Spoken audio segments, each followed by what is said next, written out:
Hello, everyone. My name is Andrea LeFebvre, and I am a PhD student in clinical psychology at the University of Ottawa in Canada. And I am working with Dr. Veronica Huta at the University of Ottawa, and she is the director of the Wellbeing Lab. So, my research will be on the interaction between eudaimonic and hedonic motivation in predicting positive and negative functioning outcomes. So, how do people pursue a good life? We are studying two types of motivations toward well-being. Eudaimonic motivation involves the pursuit of authenticity, excellence, meaning, and growth. Hedonic motivation involves seeking pleasure, enjoyment, fun, comfort, relaxation, ease, and painlessness. Huta has argued that both of these motivations are important for well being and that they actually serve complementary functions. So, for example, hedonic motives may be necessary to nourish the self so that we can adopt those eudaimonic pursuits, such as contributing to the world beyond ourselves. Indeed, past research has shown that people who have high levels of both report greater well being. So, our research question is, do the motivations interact in predicting positive and negative functioning outcomes? So, for example, does having high levels of both motivations predict greater positive functioning? Or is an excess of one motivation not problematic, or in other words, associated with reduced negative functioning if it is reined in by the other motivation?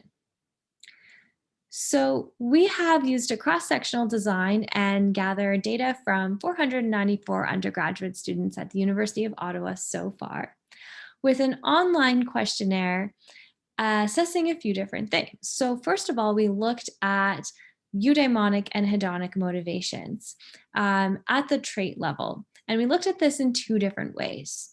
One, we looked at trait levels of eudaimonic and hedonic motivation using the HEMA-R, and the items are presented here on the right. It's an 11 item scale with response options from 1, not at all, to 8, extremely. In answering the question, how intensely do you typically approach your activities with each of the following intentions, whether or not you actually achieve your aim? And we also wanted to look at people's perceived excessive eudaimonic and hedonic motivation by adjusting the response options to not too much, a bit too much, moderately too much, and far too much. In choosing the positive and negative functioning outcomes that we included, we wanted to get a feel for the types of strengths and weaknesses that may occur when hedonia and eudaimonia are pursued to different degrees. So these are some of the outcomes that we have theorized so far. So we predicted that positive functioning outcomes for hedonia, such as savoring and spontaneity, would occur when hedonia is pursued to a strong degree with sufficient levels of eudaimonia.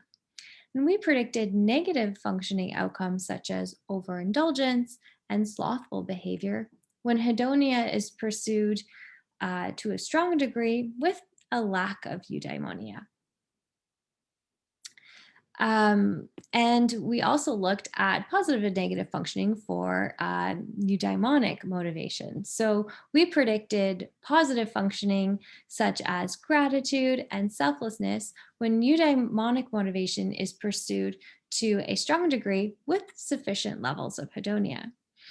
And we predicted negative functioning outcomes such as perfectionism and work addiction when eudaimonia is pursued in excess with a lack of hedonic pursuits. So our preliminary results so far, we've looked at different interactions. So first we tested for an interaction between the eudaimonic and hedonic motivations in predicting the positive functioning outcomes. And we found that the interaction between hedonic motivation and eudaimonic motivation predicted more ability to let go, sense of identity, selflessness, wisdom, self-acceptance, existential meaning, gratitude, spontaneity, and life satisfaction. We also tested for an interaction between each motivation in excess and its healthy counterpart in predicting the negative functioning outcomes. So we found that the interaction between excessive hedonic motivation and eudaimonic motivation predicted less irresponsibility, slothful behavior, and impulsivity. And the interaction between excessive eudaimonic motivation and hedonic motivation predicted more work addiction and excessive focus on outcomes.